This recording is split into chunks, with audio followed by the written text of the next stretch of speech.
An Antarctic Mystery by Jules Verne. Chapter 7. Tristan d'Acunha. 4 days later the Halbrane neared that curious island of Tristan d'Acunha, which may be described as the big boiler of the African seas. By that time I had come to realize that the hallucination of Captain Len Guy was a truth, and that he and the captain of the Jane, also a reality, were connected with each other by this ocean waif from the authentic expedition of Arthur Pym. My last doubts were buried in the depths of the ocean with the body of Patterson. And now what was Captain Len Guy going to do? There was not a shadow of doubt on that point. He would take the Halbrane to Tsalal Island, as marked upon Patterson's notebook. His lieutenant, James West, would go whithersoever he was ordered to go. His crew would not hesitate to follow him, and would not be stopped by any fear of passing the limits assigned to human power, for the soul of their captain and the strength of their lieutenant would be in them. This, then, was the reason why Captain Len Guy refused to take passengers on board his ship, and why he had told me that his routes never were certain. He was always hoping that an opportunity for venturing into the sea of ice might arise. Who could tell, indeed, whether he would not have sailed for the south at once, without putting in at Tristan d'Acunha, if he had not wanted water? After what I had said before I went on board the Halbrane, I should have had no right to insist on his proceeding to the island for the sole purpose of putting me ashore. But a supply of water was indispensable, and besides, it might be possible there to put the schooner in a condition to contend with the icebergs and gain the open sea, since open it was beyond the 82nd parallel; in fact, to attempt what Lieutenant Wilkes of the American Navy was then attempting. The navigators knew at this period that from the middle of November to the beginning of March was the limit during which some success might be looked for. The temperature is more bearable then, storms are less frequent, the icebergs break loose from the mass, the ice wall has holes in it, and perpetual day reigns in that distant region. Tristan d'Acunha lies to the south of the zone of the regular south-west winds. Its climate is mild and moist. The prevailing winds are west and north-west, and, during the winter (August and September), south. The island was inhabited from 1811 by American whale fishers. After them, English soldiers were installed there to watch the St. Helena seas, and these remained until after the death of Napoleon in 1821. Several years later, the group of islands populated by Americans and Dutchmen from the Cape acknowledged the suzerainty of Great Britain. But this was not so in 1839. My personal observation at that date convinced me that the possession of Tristan d'Acunha was not worth disputing. In the 16th century the islands were called the Land of Life. On the 5th of September, in the morning, the towering volcano of the chief island was signalled, a huge snow-covered mass, whose crater formed the basin of a small lake. Next day, on our approach, we could distinguish a vast, heaped-up lava field. At this distance, the surface of the water was striped with gigantic seaweeds, vegetable ropes varying in length from 600 to 1,200 feet, and as thick as a wine barrel. Here I should mention that for 3 days subsequent to the finding of the fragment of ice, Captain Len Guy came on deck for strictly nautical purposes only, and I had no opportunity of seeing him except at meals, when he maintained silence that not even James West could have enticed him to break. I made no attempt to do this, being convinced that the hour would come when Len Guy would again speak to me of his brother, and of the efforts which he intended to make to save him and his companions. Now I repeat, the season being considered, that hour had not come when the schooner cast anchor on the 6th of September at Ansiedling, in Falmouth Bay, precisely in the place indicated in Arthur Pym's narrative as the moorings of the Jane. At that period of the arrival of the Jane, an ex-corporal of the English artillery named Glass reigned over a little colony of 26 individuals, who traded with the Cape, and whose only vessel was a small schooner. At our arrival this Glass had more than 50 subjects, and was, as Arthur Pym remarked, quite independent of the British government. Relations with the ex corporal were established on the arrival of the Halbrane, and he proved very friendly and obliging. West, to whom the captain left the business of refilling the water tanks and taking in supplies of fresh meat and vegetables, had every reason to be satisfied with Glass, who, no doubt, expected to be paid, and was paid handsomely. The day after our arrival I met ex Corporal Glass, a vigorous, well preserved man, whose 60 years had not impaired his intelligent vivacity. Independently of his trade with the Cape and the Falklands, he did an important business in seal skins and the oil of marine animals, and his affairs were prosperous. As he appeared very willing to talk, I entered briskly into conversation with this self appointed governor of a contented little colony, by asking him, "Do many ships put into Tristan d'Acunha?" "As many as we require," he replied, rubbing his hands together behind his back, according to his invariable custom. "In the fine season?" "Yes, in the fine season, if indeed we can be said to have any other in these latitudes." "I congratulate you, Mr. Glass, but it is to be regretted that Tristan d'Acunha has not a single port. If you possessed a landing stage, now—" "For what purpose, sir, when nature has provided us with such a bay as this, where there is shelter from gales, and it is easy to lie snug right up against the rocks? No, Tristan has no port, and Tristan can do without one." Why should I have contradicted this good man? He was proud of his island, just as the Prince of Monaco is justly proud of his tiny principality. I did not persist, and we talked of various things. He offered to arrange for me an excursion to the depth of the thick forests which clothed the volcano up to the middle of the central cove.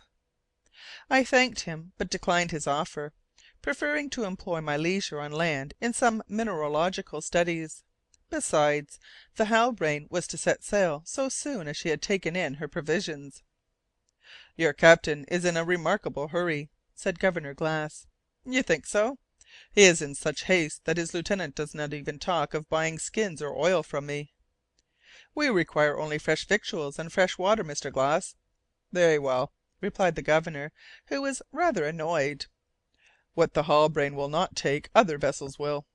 Then he resumed: "And where is your schooner bound for on leaving us?" "For the Falklands, no doubt, where she can be repaired." "You, sir, are only a passenger, I suppose?" "As you say, Mr. Glass, and I had even intended to remain at Tristan d'Acunha for some weeks, but I have had to relinquish that project." "I am sorry to hear it, sir. We would have been happy to offer you hospitality while awaiting the arrival of another ship." "Such hospitality would have been most valuable to me," I replied, "but unfortunately I cannot avail myself of it." In fact, I had finally resolved not to quit the schooner, but to embark for America from the Falkland Islands without much delay. I felt sure that Captain Len Guy would not refuse to take me to the islands. I informed Mr. Glass of my intention, and he remarked, still in a tone of annoyance, "As for your captain, I have not even seen the colour of his hair." "I don't think he has any intention of coming ashore." "Is he ill?" "Not to my knowledge, but it does not concern you, since he has sent his lieutenant to represent him." "Oh, he is a cheerful person. One may extract 2 words from him occasionally. Fortunately, it is easier to get coin out of his pocket than speech out of his lips." "That's the important thing, Mr. Glass." "You are right, sir. Mr. Jeorling of Connecticut, I believe?" I assented.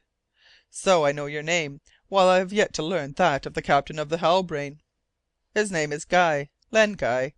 "An Englishman?" "Yes, an Englishman." "He might have taken the trouble to pay a visit to a countryman of his, Mr. Jeorling. But stay, I had some dealings formerly with a captain of that name." "Guy? Guy? William Guy?" I asked quickly. "Precisely, William Guy." "Who commanded the Jane?" "The Jane? Yes, the same man." "An English schooner which put in at Tristan d'Acunha 11 years ago?" "11 years, Mr. Jeorling. I had been settled in the island where Captain Jeffrey, of the Berwick of London, found me in the year 1824, for full 7 years. I perfectly recall this William Guy as if he were before me. He was a fine, open hearted fellow, and I sold him a cargo of seal skins. He had the air of a gentleman, rather proud, but good-natured. And the Jane? I can see her now at her mooring in the same place as the Halbrane. She was a handsome vessel of 180 tons, very slender forwards. She belonged to the port of Liverpool. Yes, that is true. All that is true. And is this Jane still afloat, Mr. Jeorling? No, Mr. Glass. Was she lost? The fact is only too true, and the greater part of her crew with her. Will you tell me how this happened? Willingly. On leaving Tristan d'Acunha, the Jane headed for the bearings of the Aurora and other islands, which William Guy hoped to recognize from information. That came from me, interrupted the ex-corporal. And those other islands, may I learn whether the Jane discovered them? No, nor the Auroras either, although William Guy remained several weeks in these waters, running from east to west, with a lookout always at the masthead.